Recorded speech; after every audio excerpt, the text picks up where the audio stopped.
Good morning, જય શ્રી કૃષ્ણ. કેમ છો બાળકો? લાસ્ટ લેક્ચરની અંદર આપણે પી વિભાગના તત્વોમાં 15મા સમૂહમાં હતા કે જ્યાં આપણે ડાયનાઇટ્રોજનની બનાવટ જોઈ હતી. યસ ઓર નો? તો આજના લેક્ચરમાં આપણે જોઈશું કે જે આપણે ડાયનાઇટ્રોજન બનાવ્યો, પછી ભલે વ્યાપારિક ધોરણે બનાવ્યો, પછી પ્રયોગશાળામાં બનાવ્યો, કે પછી એને અલગ અલગ પ્રકારની વિઘટન પ્રક્રિયાઓમાંથી ડાયનાઇટ્રોજન બનાવ્યો. યસ ઓર નો? તો એ જે ડાયનાઇટ્રોજન બન્યો છે એ ભૌતિક ગુણધર્મો કેવા દર્શાવે છે, મતલબ દેખાવમાં કેવો છે અને બીજા અન્ય ગુણધર્મો એના કેવા છે. યસ ઓર નો? તેમજ રાસાયણિક રીતે કેવી પ્રક્રિયાઓ આપે છે બીજાના સંપર્કમાં જાય તો. અને સાથે સાથે આપણે એના ઉપયોગો પણ જોવાના છે કે જે 3 થી 4 માર્કના પ્રશ્નમાં પૂછાય તો સાથે સાથે લખવાના હોય છે. ક્લિયર? ઓકે, ચલો સ્ટાર્ટ કરીએ આપણે એના ભૌતિક ગુણધર્મોથી કે ભાઈ આ ડાયનાઇટ્રોજન વાયુ જે કંઈ આપણને મળ્યો એ કેવો છે. તો 3 શબ્દો હંમેશા યાદ રાખવાના કે મોસ્ટ ઓફ ભૌતિક ગુણધર્મોમાં હોય જ. શું? તો કે ડાયનાઇટ્રોજન એ રંગવિહીન છે, ગંધવિહીન છે, સ્વાદવિહીન છે. મતલબ તો કે એનામાં કોઈ પણ પ્રકારનો રંગ નથી જોવા મળતો. બીજું, ગંધવિહીનનો મતલબ કોઈ વાસ નથી આવતી.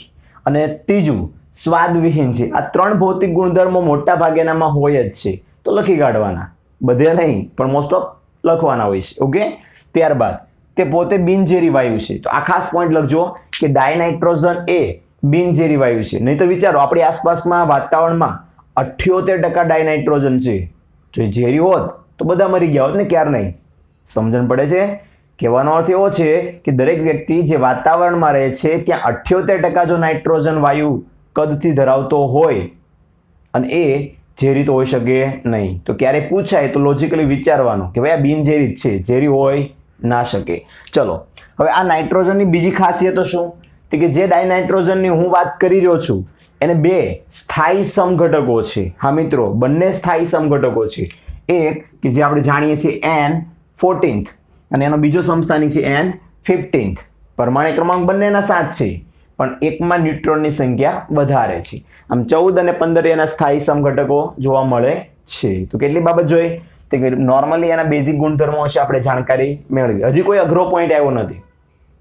ધારો કે 1 લીટર પાણી લઉં અને એમાં આ ડાયનાઇટ્રોજન વાયુને હું ઓગાળવાનો પ્રયત્ન કરું તો કેટલો ઓગળે છે? તો કે ભાઈ મિત્રો આ વાયુ છે અને વાયુની દ્રાવ્યતા પાણીમાં ખૂબ જ ઓછી હોય. જેમ કે 1 લીટરે કેટલી આવે? તો કે 23.2. જનરલી નોર્મલ જે વાતાવરણ હોય એ વાતાવરણમાં તમે પ્રયાસ કરશો એને દ્રાવ્ય કરવાનો તો 23.2 સેન્ટીમીટર ક્યુબ 1 લીટરે ઓગળશે. એટલો દ્રાવ્ય થશે, વધારે દ્રાવ્ય થઈ શકતો નથી. ખ્યાલ આવી ગયો? તો આના પરથી બીજી એક બાબત ખબર પડી કે ભાઈ આનું ઠાર બિંદુ તેમજ ઉત્કલન બિંદુ ખૂબ જ નીચા છે. ઠાર બિંદુ લઉં એનો ફ્રીઝિંગ પોઈન્ટ અને ઉત્કલન બિંદુ લઉં ઉકળવાનો પોઈન્ટ, એ બંને ખૂબ જ નીચા જોવા મળે છે. કોના માટે વાત કરી બેટા મેં? નાઇટ્રોજન માટે, કે જે પોતે અત્યારે આપણે જે બનાવ્યો એ કેવો છે એના વિશે વાત કરી. યસ ઓર નો? ચલો સાથે સાથે એ પણ કહી દઈએ કે ધારો કે આ ડાયનાઇટ્રોજન જો ઓરડાના તાપમાને હોય, આપણા વાતાવરણમાં અત્યારે જસ્ટ નોર્મલી આપણી આસપાસ છે તો કેવો છે? તો કે નિષ્ક્રિય છે. તો નિષ્ક્રિય શા માટે છે એવો પ્રશ્ન પૂછાયેલો છે.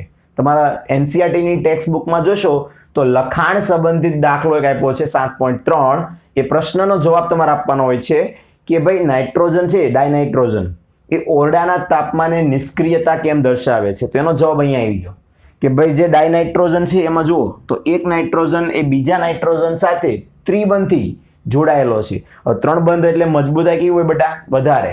અને મજબૂતાઈ વધારે હોય તો આ બંધને તોડવા માટેની જે બંધ એન્થાલ્પી છે એનું મૂલ્ય કેટલું જશે? ખૂબ જ ઊંચું જાય અને પરિણામે ઓરડાના તાપમાને તે નિષ્ક્રિય છે. કારણ કે કોઈ વસ્તુ નિષ્ક્રિય છે એનો અર્થ એવો થાય કે બીજાની સાથે પ્રક્રિયા આપતો નથી. પણ શા માટે નથી આપતો? તો કે જ્યારે પણ બીજાની સાથે પ્રક્રિયા આપવાની હોય છે ત્યારે એને પોતાના બંધ તો તૂટવા જોઈએ ને, તો એ નવા બંધ બનાવે બાળકો. એટલે કહેવાનો અર્થ શું? પોતાની અંદર રહેલા ત્રિબંધને તે તોડવા માટે અસક્ષમ છે. હવે જનરલી શું થતું હોય છે કે આવા જે નિષ્ક્રિય વાયુઓ છે કે તત્વો છે એની પ્રતિક્રિયાત્મકતા બીજાના પ્રતિ વધારવા માટે એક જ ઓપ્શન હોય છે. શું? તો મોટા ભાગે તાપમાન વધારો. જે પણ કઈ નિષ્ક્રિય છે એની અંદર મોટા ભાગે જો તેમ તાપમાન વધારો, જેમ કે નાઇટ્રોજનમાં તાપમાન વધતા એની બીજાના પ્રતિક્રિયા કરવાની ક્ષમતા વધારો થાય છે. બહુ ઘણો બધો વધારો જોવા મળે છે બાળકો. તો જનરલી આ રીતે હોય છે. અને જ્યારે કોઈ સાથે પ્રક્રિયા કરે જેમ કે રાસાયણિક ગુણધર્મો ચકાસો બેટા, તો ડાયનાઇટ્રોજન જ્યારે ધાતુઓની સાથે જોડાય છે ત્યારે શું બનાવે? ધાતુઓની સાથે જોડાય ત્યારે આયનીય નાઇટ્રાઇડ બનાવે. નાઇટ્રોજન જોડાણો તો એ નાઇટ્રાઇડ કહેવાય. તો ધાતુઓના શું બનાવે બેટા? આયનીય નાઇટ્રાઇડ બનાવે, ધન આયન ઋણ આયનો. અને અધાતુઓ સાથે જોડાય તો તમને ખબર જ છે કે મોટા ભાગે અધાતુ સાથેના એના સંયોજનો સહસંયોજક છે. તો એ સહસંયોજક પ્રકારના નાઇટ્રાઇડ બનાવે. શોર્ટમાં નાઇટ્રોજન ધાતુ કે અધાતુ સાથે જોડાય પોતાના નાઇટ્રાઇડ સંયોજનો બનાવે છે. જે રીતે ઓક્સિજન બનાવશું ઓક્સાઇડ, એમ નાઇટ્રોજન બનાવે નાઇટ્રાઇડ. સમજ પડે છે ને? ઓકે, તો આ હતા બેટા ભૌતિક ગુણધર્મો. હવે એના રાસાયણિક ગુણધર્મો થોડાક જોઈ લઈએ. રાસાયણિક ગુણધર્મનો અર્થ એવો થાય કે એ બીજાના પ્રતિ કેવી રાસાયણિક પ્રક્રિયાઓ આપે છે. તો જે આપણે ઉપર વાત કરી ધાતુ અધાતુ સાથેની એ જ ચકાસી લઈએ. સૌપ્રથમ ધારો કે હું લિથિયમ ધાતુ લઈ લો બેટા, આયા ના? તો જ્યારે પણ લિથિયમ નાઇટ્રોજન સાથે જોડાય છે ત્યારે લિથિયમના નાઇટ્રાઇડ બનાવશે. જે કંઈક આ પ્રકારના હોય છે. કારણ કે નાઇટ્રોજન પોતે હોય બેટા -3 અને લિથિયમ પોતે છે +1. તો અહીં Li3n લઈશ ત્યારે સ્થાયી સંયોજન બનશે, કેમ કે +3 -3. હવે લિથિયમ કેટલા લેવા પડે? તો જો હંમેશા નાઇટ્રોજન તો N2 સ્વરૂપે જ લેવાનો છે, એટલે નાઇટ્રોજન તો 2 જ લેવાના, પણ બનશે કયો? નાઇટ્રાઇડ. એટલે પાછળ લખાશે n. તો આ 2 નાઇટ્રોજનને શું લખાય? 2 ટાઈમ n. હવે 2 ટાઈમ n લેવા જાવ તો લિથિયમ પણ મારે કેટલા લેવા પડે? 6. એ જ રીતે હવે અહીંયા જોશો તો મેગ્નેશિયમ નાઇટ્રાઇડમાં કેટલો જોડાવાનો? તો કે N2. તો ઘણા સવાલ થાય, સર ઉપર n મૂક્યો અને નીચે N2 કેમ મૂક્યો? તો કે એના સંયોજકતા આધારે જોડવાનો. અહીંયા +1 હતો તો અહીંયા n જ આવ્યો. અહીંયા Mg ની કેટલી ઘાત આવે? +2 આવે. તો અહીંયા કેટલા આવે બેટા? N2 આવે. ખ્યાલ આવી ગયો? કારણ કે જો અહીંયા -3 મૂકીશ તો 3 દુ 6 અને Mg પોતે કેટલો? +2. તો 3 દુ 6 થઈ ગયા બેલેન્સ. આ મેગ્નેશિયમના 3 અને નાઇટ્રોજનના 1 અણુ સાથે જોડાઈને તે બનાવે મેગ્નેશિયમ નાઇટ્રાઇડ. શોર્ટમાં નાઇટ્રાઇડ સંયોજનો આ પ્રકારના હોય છે. હવે જો એક પ્રચલિત પદ્ધતિની વાત કરું તો હેબર પદ્ધતિ, હેબર વિધિ તમે સૌ કોઈ જાણો છો કે 773 કેલ્વિન તાપમાને ધોરણ 10 સુધીમાં આવી ગયું છે બેટા.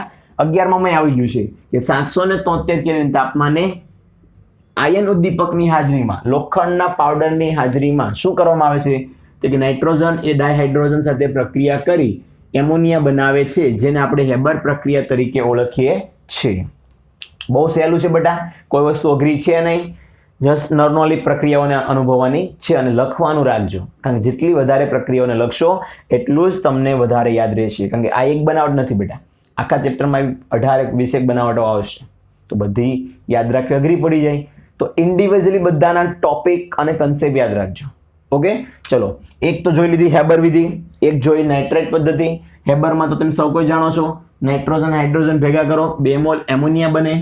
તેમજ તમારો નાઇટ્રોજન જે નીચા તાપમાને નિષ્ક્રિય છે, પણ ધારો કે એને 2000 કેલ્વિન તાપમાન જેટલા ઊંચા તાપમાને લઈ જવામાં આવે તો સક્રિય થાય છે અને એની આસપાસ સૌથી વધારે રહેલો ઓક્સિજન એ જોડાઈને બનાવે nitric oxide NO. I hope બધાને રાસાયણિક ગુણધર્મો અને ભૌતિક ગુણધર્મોમાં ખ્યાલ આવી ગયો છે. હા યાના બાળકો, લાસ્ટ ટોપિક ડાયનાઇટ્રોજનનો ઉપયોગો. આનો ઉપયોગ ક્યાં થાય તે આપણે સૌપ્રથમ એક વસ્તુ જોઈ ગયા કે ભાઈ જ્યાં જો ત્યાં ડાયનાઇટ્રોજન છે અને બીજો એક છે એમોનિયા.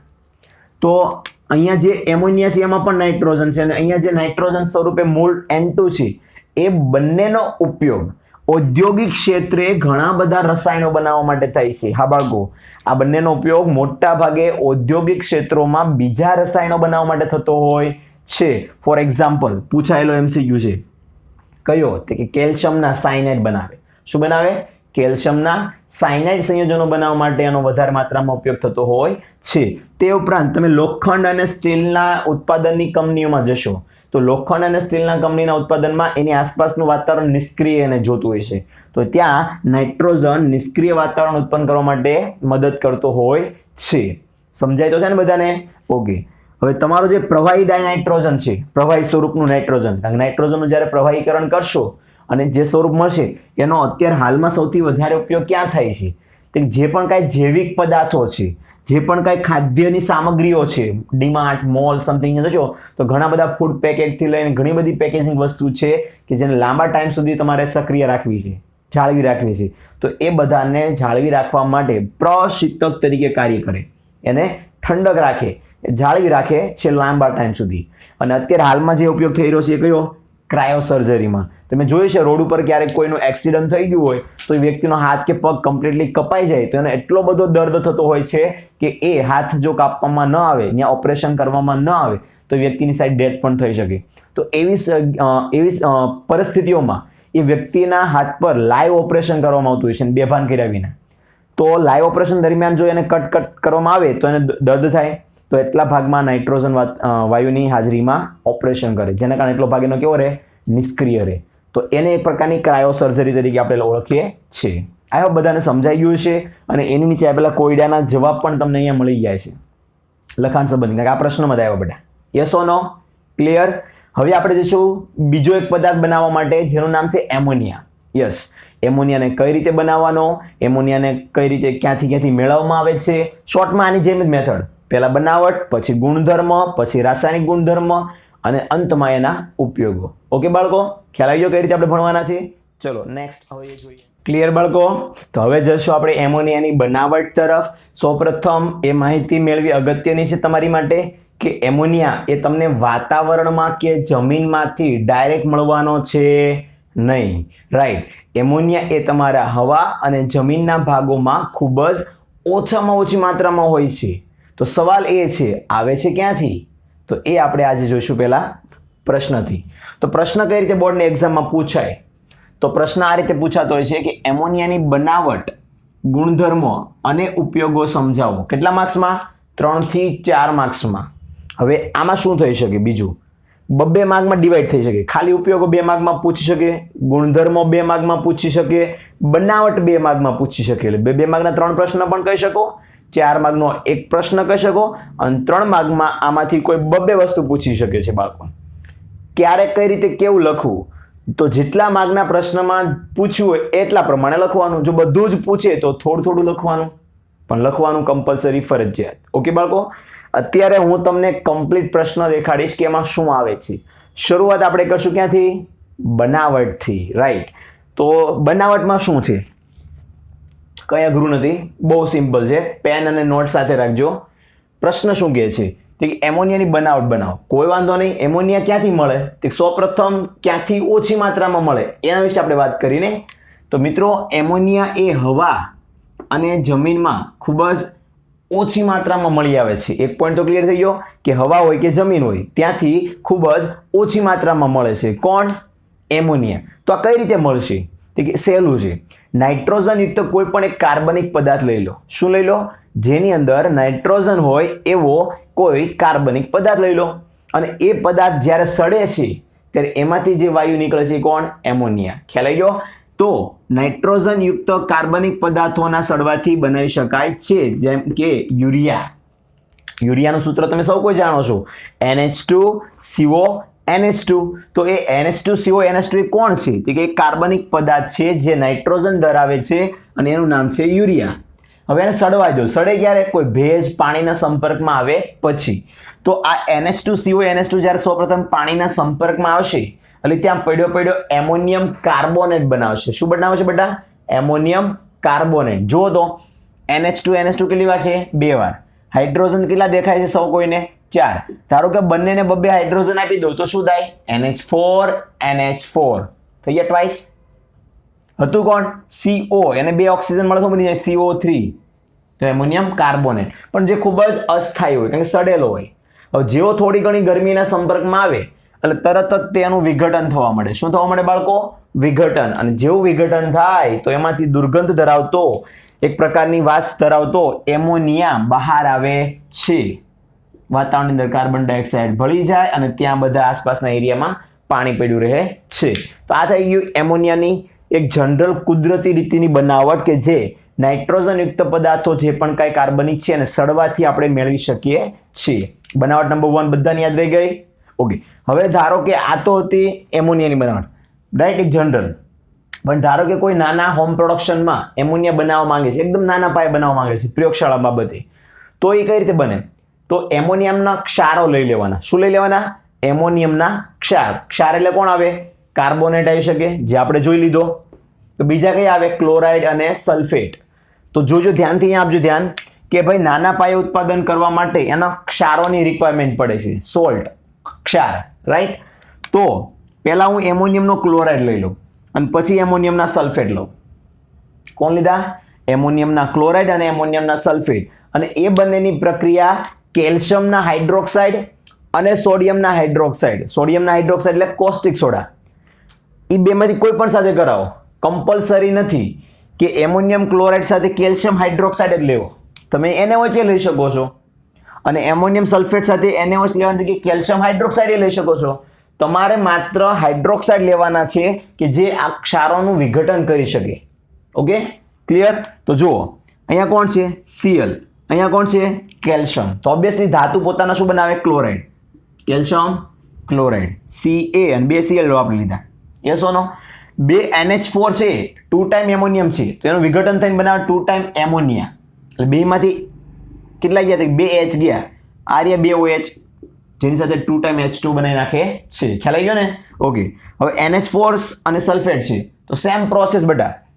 ધાતુ હંમેશા પોતાના ક્ષાર પહેલા બનાવે. તો જેમાં ક્લોરાઇડ હતા એમાં કોણ છે? સલ્ફેટ. તો Na2SO4 સોડિયમ સલ્ફેટ. ત્યારબાદ 2 OH છે, આમાંથી 2 H લઈ લે તો 2 પાણી. જેવા NH4 માંથી 2 H જાય તો 2 NH4 હતા ને, તો 2 મોલ એમોનિયા વધે છે. તો આમ નાના ઉત્પાદનને જો તમે કરવા માંગતા હોય તો એના ક્ષારોમાંથી સરળતાથી કરી શકો છો. અને મોટા પાયે ઉત્પાદન જો એમોનિયાનું કરવું હોય તો તમે સૌ કોઈ જાણો છો હેબર વિધિ. યાદ છે ને બાળકો? તો ભાઈ મોટા પાયે ઉત્પાદન કરવા માટેની પદ્ધતિ છે કે જેનું નામ હેબર પદ્ધતિ, હેબર પ્રક્રિયા છે. યસ ઓર નો? શું કરો છો તમે? તે કે ડાયનાઇટ્રોજનની ડાયહાઇડ્રોજન સાથેની પ્રક્રિયા કરીએ છીએ તો એમોનિયા મળે છે. પણ આપણને ખબર છે કે આ પ્રક્રિયા એટલી સીધી નથી. ધારો કે મારે એમોનિયાનું મોટા પાયે ઉત્પાદન કરવું છે તો આ પ્રક્રિયામાં મારે ઘણી બાબતોને ધ્યાન રાખવી પડે છે. તો ધ્યાન રાખતા કઈ કઈ બાબતો આપણે ધ્યાનમાં રાખવા જોઈએ? એક તો લ શટલીયનો સિદ્ધાંત જોવાનો કે ભાઈ લ શટલીના સિદ્ધાંત મુજબ કેટલું તાપમાન રાખવું, કેટલું દબાણ રાખવું અને કેટલીક પરિસ્થિતિઓને ધ્યાનમાં લઈ ઉદ્દીપક વાપરવો, તો તમે મોટા પાયે એમોનિયા ઉત્પાદન કરી શકો છો. બુકમાં જે તાપમાન આપ્યું છે એમાં સુધારો કરજો. કઈ રીતે? તે કે લ શટલીયના સિદ્ધાંત મુજબ પહેલા તો દબાણ ઊંચું જોઈશે તમારે. જેટલું દબાણ ઊંચું રાખશો એટલો એમોનિયા તમને વધારે આપશે. પણ શું હદથી વધારે રાખવાનો? કે ના, એમોનિયાનું દબાણ પણ અમુક લિમિટ સુધી રાખવાનું. જેમ કે 200 એટમોસ્ફિયર. 200 એટમોસ્ફિયર. હવે એટમોસ્ફિયરને તમે પાસ્કલમાં પણ લઈ શકો છો. યાદ છે ને? 10⁵ પાસ્કલ. યસ. તો 200 એટમોસ્ફિયર લોકો તો વધારે સારું રહેશે. અને એ 770 કેલ્વિન નહીં આવે, 773 કેલ્વિન તાપમાન આવશે, જેના મિસ્ટેક છે.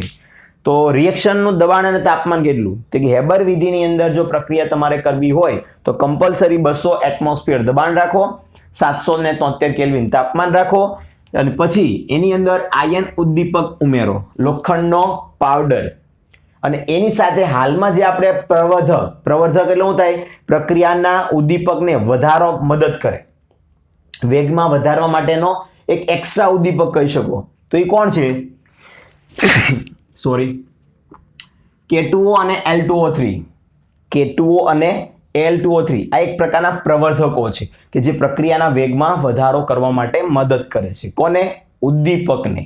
તો આની સાથે તમે ઉમેરશો એટલે તરત જ તે તમારા પ્રક્રિયાના વેગમાં વધારો જોવા મળશે. શોર્ટમાં એમોનિયાનું ઉત્પાદન વધારે મળશે. ક્લિયર બાળકો? સમજ પડી ગઈ? ઓકે, તો હવે શું કહે છે? તે કે એક MCQ બને છે. તે આ તો અત્યારે L2O3 અને K2O વાપરીએ છીએ. તો પહેલાના સમયમાં આયનની સાથે કોણ પ્રવર્ધક હતો? આ પ્રશ્ન પૂછાય છે બાળકો. તો નોટ કરી લેજો, મોલિબ્ડેનમ ધાતુ. કઈ ધાતુ? મોલિબ્ડેનમનો ઉપયોગ કરવામાં આવતો હતો કે જેના કારણે પ્રક્રિયાના વેગને આપણે વધારી શકીએ. અહીંયા તમારી રિએક્શનો પૂરી, બનાવટો પૂરી થઈ ગઈ છે અને એક આકૃતિ આપી છે. આકૃતિ તમારે દોરવાની નથી, ખાલી સમજવાની છે. દોરવાની નથી, સમજવાની છે. શું સમજવાનું છે? કે આપણી પાસે હાઇડ્રોજન છે, નાઇટ્રોજન છે. બંને વાયુના પ્રમાણ આપણે ભેગા કર્યા તો જાય ક્યાં? ભેગા કરો એટલે તરત જ આગળ વધે અને આગળ જઈને કમ્પ્રેસરમાં જાય કે જ્યાં દબાણ ક્રિએટ કરવાનું હોય. કેટલું? 200 એટમોસ્ફિયર સુધી અને દબાણમાં રાખે. અને એ દબાણમાં રાખેલા વાયુઓ પછી આગળ વધે તો પ્રક્રિયામાં આગળ વધતા ત્યાં તાપમાન અને ઉદ્દીપક જાળવણી રાખેલું એક બોક્સ હોય, જેમ કે પાત્ર હોય, તો એ ઊંચા દબાણે એ વાયુ ત્યાંથી પસાર થાય 773 કેલ્વિન તાપમાને અને તમે તૈયાર કરેલા લોખંડના ઉદ્દીપક વાળા મિશ્રણમાંથી. જેવું ત્યાંથી પસાર થાય એટલે આ પ્રક્રિયા અનુસાર તમને એમોનિયા મળે. એ એમોનિયાનું પ્રવાહીકરણ કરીને અહીંયા જમા કરી લેવામાં આવે છે. પણ ધારો કે હજી પણ એમાં નાઇટ્રોજન અને હાઇડ્રોજન વાયુ છે તો એક બાહ્ય પંપ દ્વારા શું કરવામાં આવે બેટા? બાહ્ય પંપ દ્વારા જ્યાં પ્રવાહી એમોનિયા ભેગો થઈ રહ્યો છે અને એક્સ્ટ્રા નાઇટ્રોજન હાઇડ્રોજન હજી છે એને ઉપર ખેંચી લેવામાં આવે. તો જેવો ઉપર ખેંચી અને પંપમાં લાવે, પંપમાં પાછો લઈને ક્યાં નાખવામાં આવે? નીચે જ ઉદ્દીપકના સંપર્કમાં. આમ સાયકલ ફરતી રહે અને એમોનિયાનું ઉત્પાદન સતત વધારે મેળવવામાં આવે છે. આ હતી એની બનાવટ. તો હવે જોશું એના ગુણધર્મો અને ઉપયોગો. આઈ હોપ કે બધાને બનાવટ પર કમ્પ્લીટ સમજ પડી ગઈ છે. એની પછી ક્ષારોની બનાવટ હોય કે પછી વિઘટનની બનાવટ હોય કે મેન બનાવટ હોય, તમારે બધી યાદ રાખવાની રહેશે. ઓકે, ચલો આગળ જોઈએ. ઓકે, હવે જઈશું આપણે એના ગુણધર્મ અને એના બંધારણ તેમજ કેટલીક રાસાયણિક પ્રક્રિયાઓ પર. પણ બાળકો ખાસ નોંધ લેજો, અત્યારે જે ટોપિક ચાલવાનો છે ને એમાંથી જીનીટના એમસીક્યુ આવે છે. ઇવન ગુજરાત બોર્ડની અંદર પણ જે રિએક્શનો 2 માર્ક્સમાં પૂછાતી હોય કે પછી એમસીક્યુ જે પૂછાતા હોય છે એ આના બેઝ પર જ હોય છે. તો ધ્યાનથી બધા અહીંયા સાંભળજો અને રિએક્શનો જોજો અને ગુણધર્મો વિશે પણ યાદ રાખવાના છે. તમે લેબમાં જાઓ તો લેબમાં એક અતિ તીવ્ર વાસવાળો વાયુ હોય છે, જે એકાદ વાર તમે સૂંઘી અને જાણી લો કે આ એમોનિયા છે, તો બીજી કોઈ પણ ટાઈમ તમે લેબમાં જશો દાખલ તો એની વાસ આવશે એટલે તમે કહી શકશો કે આ ભાઈ એમોનિયા જ છે. એટલે કહેવા શું માંગે છે કે એમોનિયા કેવો છે? કે એમોનિયા પોતે અતિ તીવ્ર વાસ ધરાવતો રંગવિહીન વાયુ છે. એક તો દેખાય નહીં એટલે રંગવિહીન વાયુ થઈ ગયો. બીજું, એની વાસ એટલી તીવ્ર હોય છે કે જે સુગંધ લેવા માટે પણ મતલબ યોગ્ય નથી, એટલી તીવ્ર વાસ આવતી હોય છે, જેના કારણે નાકમાં પણ જ્વલનશીલતા ધરાવતી એક અસર જોવા મળે છે. શોર્ટમાં યાદ શું રાખવાનું? તીવ્ર વાસવાળો રંગવિહીન વાયુ છે. હવે એને ઠારવો છે, એને પ્રવાહીકરણ કરવું છે, તો 198.4 કેલ્વિન તાપમાન એનું ઠાર બિંદુ છે. ઠાર બિંદુ કેટલું છે? 198.4 કેલ્વિન. અને એનું ઉત્કલન બિંદુ જોશો તો 239.7 કેલ્વિન. તો ઉત્કલન બિંદુ અને ગલન બિંદુ બંને જોઈએ તો કમ્પેરિઝનમાં કંઈક ઊંચા જ છે. કેટલા છે? તે કે ઉત્કલન બિંદુ છે એનું 239.7 કેલ્વિન ઉકાળવા માટેનું, અને એને જામવા માટેનું ઠાર બિંદુ છે 98.4 કેલ્વિન. 198.4 કેલ્વિન. તો આ થઈ ગયા ભૌતિક ગુણધર્મો. બીજી કઈ વાત છે કે જે અગત્યની છે? બીજી અગત્યની વાત એ છે, પાણીની અંદર જેમ હાઇડ્રોજન બંધ છે, પાણીની અંદર જેમ હાઇડ્રોજન બંધ છે એમ એમોનિયામાં પણ હાઇડ્રોજન બંધ છે. અને હાઇડ્રોજન બંધ હોવાના કારણે એમોનિયા વાયુ એ પોતાની ઘન અને પ્રવાહી અવસ્થામાં પણ જોવા મળે છે. કઈ અવસ્થામાં જોવા મળે છે? ઘન અને પ્રવાહી અવસ્થામાં. તો ઘણીવાર પૂછાય કે એમોનિયા પોતે ઘન અને પ્રવાહી અવસ્થામાં જોવા મળે છે, કારણ શું? તો કે એમની વચ્ચે રહેલો હાઇડ્રોજન બંધ. તો કેટલી બાબત જોઈ બેટા? એમોનિયા તીવ્ર વાસવાળો રંગવિહીન વાયુ છે, ઠાર બિંદુ ઉત્કલન બિંદુ આપેલા છે, તેમજ એ પોતે ઘન અને પ્રવાહી સ્થિતિમાં પણ જોવા મળે છે, જેનું કારણ હાઇડ્રોજન બંધ છે. બોલવી ખબર પડે છે ને બેટા?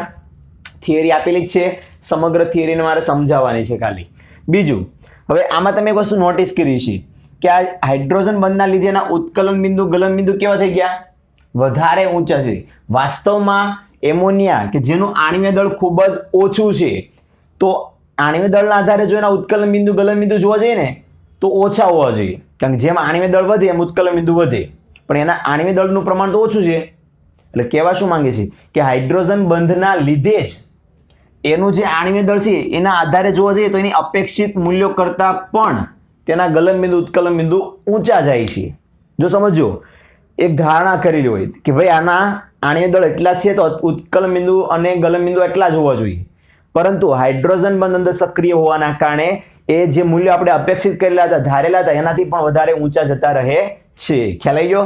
હવે બંધારણ વિશે વાત કરીએ તો બંધારણ તમને સૌ કોઈને દેખાય છે કે નાઇટ્રોજનની પોતાની સંયોજકતા કેટલી? 15મા સમૂહમાં 5 આવે, જેમાં એક હાઇડ્રોજન, બીજો હાઇડ્રોજન, ત્રીજો હાઇડ્રોજન, મતલબ 3 તો એને હાઇડ્રોજન પરમાણુ સાથે જ બંધ બનાવી નાખ્યા છે, અને 2 એની માથે અબંધકારક ઇલેક્ટ્રોન યુગ્મ તરીકે જેવો જોવા મળે છે. આમ 5 ઇલેક્ટ્રોન અહીંયા આવે છે. બંધારણ જોશો તો ત્રિકોણીય પિરામિડ દેખાય છે. કેવું દેખાય છે બેટા? ત્રિકોણીય પિરામિડલ જેવું જોઈએ દેખાય આવે છે. મેં કીધું એમ 3 તો કેવા છે?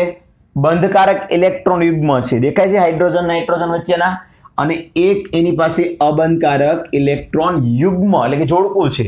આર યુ યસ ઓર નો? ધ્યાનથી સાંભળજો, આ રચના જે ત્રિકોણીય પિરામિડલ છે એમાં રહેલા નાઇટ્રોજન અને હાઇડ્રોજનનો બંધ એની પાછળના નાઇટ્રોજન હાઇડ્રોજન બંધની વચ્ચે કેટલો એંગલ ધરાવે છે? તે એંગલ પૂછાય છે એમસીક્યુમાં. 107.8 ડિગ્રી. કેટલો બેટા? 107.8 ડિગ્રી જેટલો એંગલ બંધ કોણ એમોનિયામાં જોવા મળતો હોય છે. તો આ હતું એનું બંધારણ. યાદ રહેશે બાળકો? હવે જઈએ આપણે એની થોડી બેઝિક માહિતી માટે કે ભાઈ આને પાણીમાં નાખો તો શું થાય? પાણીમાં તે ખૂબ જ વધારે દ્રાવ્ય છે. એટલો બધો દ્રાવ્ય થઈ જાય છે કે પાણીની સાથે ભળી, મતલબ કે પાણીમાં ભળીને એ પોતાનો બેઝિક આયન OH- આપે છે.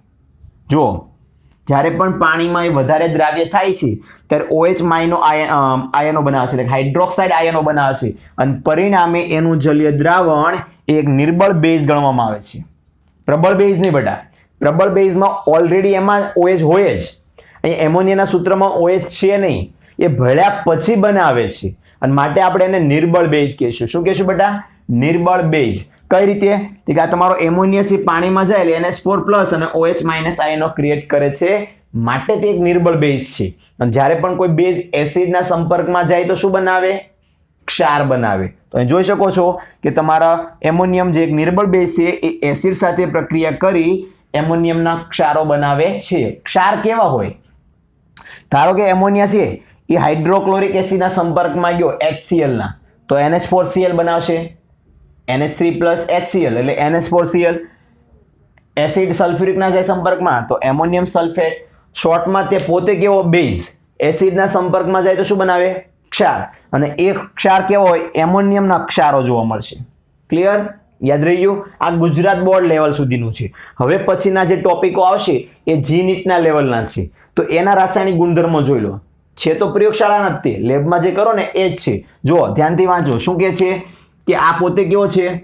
એક નિર્બળ બેઝ છે. યસ ઓર નો? તો નિર્બળ બેઝ હોવાના કારણે જ્યારે પણ એ ધાતુઓના ક્ષારોના સંપર્કમાં જાય, મતલબ કોઈ ધાતુ છે એ પોતાના ક્લોરાઇડ કે સલ્ફેટ બનાવીને બેઠેલો છે, એના સંપર્કમાં તમારો આ નિર્બળ બેઝ જાય એટલે બેન ભેગા કરી દેલો શું બને? NH4OH. તો શું કરે છે? કે ધાતુના ક્ષારોને ધાતુના હાઇડ્રોક્સાઇડ બનાવી નાખે છે.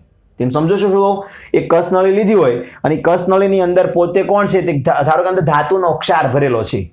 હવે એમાં તમે NH4OH નાખશો, લેબમાં જશો ને એટલે પ્રયોગ કરશો ને આવશે બેટા કે NH4OH નાખો એટલે અંદર અવક્ષેપો ભળશે. એ કોના હોય? ધાતુઓના હાઇડ્રોક્સાઇડના અવક્ષેપ હોય છે. ઓકે, એક ઉદાહરણ લો. ધારો કે તમારા કસનળીમાં ઝિંક સલ્ફેટનો પાવડર ભરેલો છે પાણી સહિત. અત્યારે હવે ઝિંક સલ્ફેટના અંદર તમે એમોનિયમ હાઇડ્રોક્સાઇડ નાખો તો થોડાક ટાઈમમાં તે ત્યાંના સફેદ કલરના અવક્ષેપો જોવા મળશે, જે કોના હોય? ધાતુના હાઇડ્રોક્સાઇડના હોય, ઝિંક હાઇડ્રોક્સાઇડના હોય. Zn અહીંના હાઇડ્રોક્સાઇડ સાથે જોડાઈ જાય અને એમોનિયમ પોતાના બનાવી નાખે સલ્ફેટ. રિએક્શન સમજાઈ ગઈ? ઓકે. ધારો કે FeCl3 લઉં, ફેરિકના ક્લોરાઇડ, અને એમાં NH4OH નાખવામાં આવે તો ટૂંક સમયમાં ફેરિકનું જે દ્રાવણ છે એની રિએક્શન થઈને તે બનાવે શું? તો કે કથ્થઈ કલરના એક અવક્ષેપ બનાવે છે કે જે JEE નીટની એક્ઝામમાં પૂછાય છે કે ફેરિક ક્લોરાઇડના દ્રાવણમાં જો તમે એમોનિયમ હાઇડ્રોક્સાઇડ નાખો તો એ કયું બનાવશે? કે તેમ સૌ કોઈ કાટ જોયો હશે, કાટ કોઈ જગ્યા પર લાગેલો, એનો કલર પણ આછો થોડો કથ્થઈ જ હોય છે. તો એક પ્રકારે Fe2O3XH2O બનાવે છે અને જ્યાં રહેલો એમોનિયમ એ પોતે એનો ક્ષાર એટલે કે ક્લોરાઇડ બનાવીને છૂટો પડી જાય છે. તો બે વસ્તુ તમારે GNEET માટે યાદ રાખવાના છે. બંને રિએક્શન ખૂબ જ ઇમ્પોર્ટન્ટ છે. ઓકે બાળકો, યાદ રહી જશે? ચલો, ન યાદ રહે તો લખીને યાદ રાખવાના, પણ યાદ રાખવાના કમ્પલસરી છે. હવે બીજો એક અગત્યનો ટોપિક એ આના બંધારણ પર આવો. કેમ? તો બંધારણમાં તમે જોયું છે કે આનીમાંથી એક અબંધકારક ઇલેક્ટ્રોન યુગ્મ છે. અત્યાર સુધી જો તમારી પાસે નોલેજ નથી આવ્યું તો યાદ રાખજો, કોઈ પણ સંયોજનમાં, કોઈ પણ અણુમાં જે રચના દેખાતી હોય એ રચનામાં કોઈ એક પરમાણુની ઉપર જો અબંધકારક ઇલેક્ટ્રોન યુગ્મ છે. શું છે? અબંધકારક ઇલેક્ટ્રોન યુગ્મ. આ ટોપી દેખાય ને, એ ટોપી છે તો સમજવાનું કે બેઝ છે. શું છે? બેઝ. કારણ કે એની પાસે ઇલેક્ટ્રોન છે. ઓબ્વિયસલી જેની માથે ઇલેક્ટ્રોન હોય એ માઇનસ દેખાડવાના હોય અને માઇનસ વાળું સ્વરૂપ કેવું કહેવાય? એનું બેઝ. એટલે ઇલેક્ટ્રોન દાન કરે. શું કરે બેટા? ઇલેક્ટ્રોન દાન કરે. તેના આધારે એ લુઈસ બેઝ બને. તો અહીંયા એનો અભ્યાસ કરવાનો છે એક MCQ માટે. તો ધ્યાન આપો કે એમોનિયાના અણુમાં કોણ? તો કે નાઇટ્રોજન પરમાણુ પર રહેલો, એમોનિયાના અણુમાં નાઇટ્રોજન પરમાણુ પર રહેલો કોણ છે? અબંધકારક ઇલેક્ટ્રોન યુગ્મ. પરિણામે તેને લુઈસ બેઝ ગણવામાં આવે છે. સમજ પડી ગઈ? માથે અબંધકારક ઇલેક્ટ્રોન યુગ્મ હોવાના કારણે એને આપણે લુઈસ બેઝ તરીકે ઓળખીએ છીએ. જો બાળકો સ્પીડ લાગતી હોય તો થોડુંક પાછું જવાનું, ફરીવાર સાંભળવાનું. પણ આઈ થિંક બધું ક્લિયર સમજાતું હશે, કારણ કે એક એક શબ્દ પર હું પોઈન્ટ લઈને સમજાવું છું. ઓકે, તેમ છતાં પણ જો તમને સ્પીડ લાગતી હોય તો તમે વિડીયોને ઘડીક સ્ટોપ કરી ફરીવાર સાંભળી શકો છો, અને છતાં પણ ન સમજાતું હોય તો તમે મારો ડાયરેક્ટ કોન્ટેક્ટ કરી લેજો. ક્લિયર? ઓકે, ચલો. હવે તમે જે ભણ્યા કે ભાઈ આની પાસે ઇલેક્ટ્રોન યુગ્મ છે તો એ શું કરે? એનું દાન કરે. આ પોતે શું કરે છે? ઇલેક્ટ્રોન યુગ્મનું દાન કરે છે. કોને દાન કરે છે? તો કે મોટા ભાગે ધાતુઓના આયનોના સંપર્કમાં જાય, કારણ ધાતુએ ઇલેક્ટ્રોન ગુમાવેલા હોય અને આની પાસે ઇલેક્ટ્રોન છે તો આ ઇલેક્ટ્રોનનું દાન કરી ધાતુઓની સાથે બંધ બનાવે. અને બંધ કંઈક એવા પ્રકારના હોય છે કે જે સંકીર્ણ સંયોજનો બનાવે, મોટા બ્રેકેટ વાળા. સમજ પડી? અને મોટા સંકીર્ણ સંયોજનો બનાવવાથી ફાયદો શું થાય? તો કે સંકીર્ણ સંયોજનના આધારે તમે Copper+2, Ag+1 સમથિંગ કોઈ પણ ધાતુની પરખ કસોટી કરી શકો છો. ખાસ યાદ રાખજો, Copper+2 અને Ag+ ધાતુઓની પરખ કસોટી, પરખ લખવો પડે ને, છે કે નહીં એની કસોટી કરવા માટે વપરાય છે. ખ્યાલ આવી ગયો? તો એના રિએક્શનો આપણે જોવાના છે. ધારો કે કોપર હોય તો મારી પાસે Copper+2 છે, એ છે કે નહીં એની કસોટી કરવી છે મારે, તો એ અત્યારે ઓલરેડી મને વાદળી રંગનું દેખાય છે, જે કઈ ધાતુનો પાવડર છે આયનનો. હવે એમાં મેં શું નાખ્યું? તો જેવો એમાં એમોનિયા નાખું એ વાદળી રંગ વધારે ઘેરો વાદળી બનતો જાય છે, એટલે સાબિતી આપે છે કે નહીં આ Copper+ જ છે 2. એટલે કેવું સંકીર્ણ બનાવે? કોપર ઇન્ટુ એમોનિયમ, જે 4 ટાઈમ હતા એ, અને ઉપર રહેશે +2 ના +2. કેમ? કે એમોનિયમ પોતે તટસ્થ છે, 0 વીજભાર છે, તો આનો વીજભાર સીધો સંકીર્ણ પર લાગુ પડે છે. ખ્યાલ આવી ગયો? હવે ધારો કે એ જગ્યાએ હું Ag અને Cl નું દ્રાવણ મિક્સઅપ કરું, Ag+ ની કસોટી કરી હોય તો સૌપ્રથમ કોઈ ક્લોરાઇડ યુક્ત સંયોજન નાખો, એટલે AgCl ના સફેદ અવક્ષેપો બનાવશે. એ સફેદ અવક્ષેપોના આધારે તમે નહીં કહી શકો કે Ag છે કે નહીં, કારણ કે ઘણા બધા સંયોજનોના આયનો સફેદ રંગમાં હોય છે, પરંતુ જેવું એમાં તમે એમોનિયમ નાખશો એટલે રંગવિહીન થઈ જશે દ્રાવણ. અને જેવું રંગવિહીન દ્રાવણ થાય એટલે સમજી લેવાનું કે આ ધાતુ કઈ છે? Ag+ જ છે. અને એનું સંકીર્ણ કયું છે? તો કે AgCl માં જ્યારે 2 મોલ એમોનિયા નાખશો એટલે Ag બનાવશે AgNH3 ટ્વાઇસ, અને મોટા બ્રેકેટની બહાર જશે ક્લોરાઇડ આયન. તો આ જે સંકીર્ણ બને છે એ રંગવિહીન બની જાય છે. શોર્ટમાં કેટલું ભણ્યા? તો કે જીનીટના કન્સેપ્ટ પણ ભણ્યા, ભૌતિક ગુણધર્મ, બંધારણ અને એના રાસાયણિક ગુણધર્મનો અભ્યાસ અત્યારે કર્યો. બનાવટ તો આપણે આગળ જોઈ જ થી બેટા. આખો પ્રશ્ન 4 માર્કમાં થાય, ટૂંકમાં પૂછાય તો થોડું થોડું લખવાનું, અને કોઈ સ્પેસિફિકલી પૂછે કે ગુણધર્મો સમજાવો, ઓકે, તો આ રીતે સમજાવાય. હવે આના ઉપયોગો વિશે વાત કરીએ. તો આ કોણ છે? તો કે એમોનિયા. તો ઘણા બધા લોકોએ સાંભળ્યું છે કે એમોનિયમ નાઇટ્રેટ, એમોનિયમ ફોસ્ફેટ, એમોનિયમમાંથી યુરિયા, એટલે ખાતરો બનાવવા માટે વપરાય છે. હા બાળકો, અલગ અલગ પ્રકારના નાઇટ્રેટ, ફોસ્ફેટ કે કોઈ પણ અલગ પ્રકારના સલ્ફેટના શું બનાવે છે? તે એમોનિયમ યુક્ત ખાતરો બનાવવા માટે વપરાતો હોય છે. બીજો ઉપયોગ ક્યાં થાય? તો કે આનો ઉપયોગ તમે પ્રશીતક તરીકે પણ લઈ શકો છો. તમે ઉપયોગો જોશો તો એમાં બહુ ખૂબ જ સરળ ભાષામાં લખ્યા છે કે આનો ઉપયોગ પછી પ્રશીતક તરીકે પણ કરી શકો છો. તેમજ એક બીજો અકાર્બનિક પદાર્થ છે નાઇટ્રિક એસિડ, HNO3, ઓસ્વાલ્ડ વિલગન પદ્ધતિ. જો સાંભળ્યું હોય તો બરોબર, નહીતર આપણે અભ્યાસમાં લેવાના જ છીએ. તો એની બનાવટ માટે પણ વપરાય છે, નાઇટ્રિક એસિડ બનાવટ માટે. ક્લિયર બાળકો? આમ તમે એમોનિયાનો ઉપયોગ અલગ અલગ જગ્યા પર કરી શકો છો. તો આઈ હોપ બધાને આજના લેક્ચરમાં મજા આવી છે. અને જો કોઈ વસ્તુમાં તમને સમજ ન પડી હોય તો તમે ડાયરેક્ટલી મારો કોન્ટેક્ટ કરી શકો છો. પણ યાદ રાખજો, આ ઇનઓર્ગેનિક ચેપ્ટર ટાઈપ છે, તો આની અંદર તમારે હંમેશા દરેક લખાણને વિસ્તારથી સમજવાનું હોય છે. જાણે કે તમે કોઈ પણ નોવેલ કથા વાંચી રહ્યા છો, નોવેલ કથાનો અભ્યાસ કરી રહ્યા છો, એ રીતે આની તૈયારી કરવાની હોય છે. તો ધ્યાનથી સાંભળજો, દરેક રિએક્શનને ધ્યાનથી સમજવાના, દરેકે દરેક તત્વની સંયોજનની કે કોઈ પણની બનાવટનો અભ્યાસ કરો, અને જાતે જ બનાવી છે, જાતે એના વિશે સમજો છો, એ રીતે સ્ટડી કરવાની રહેશે. ક્લિયર? ચલો, થેન્ક યુ. જય શ્રી કૃષ્ણ.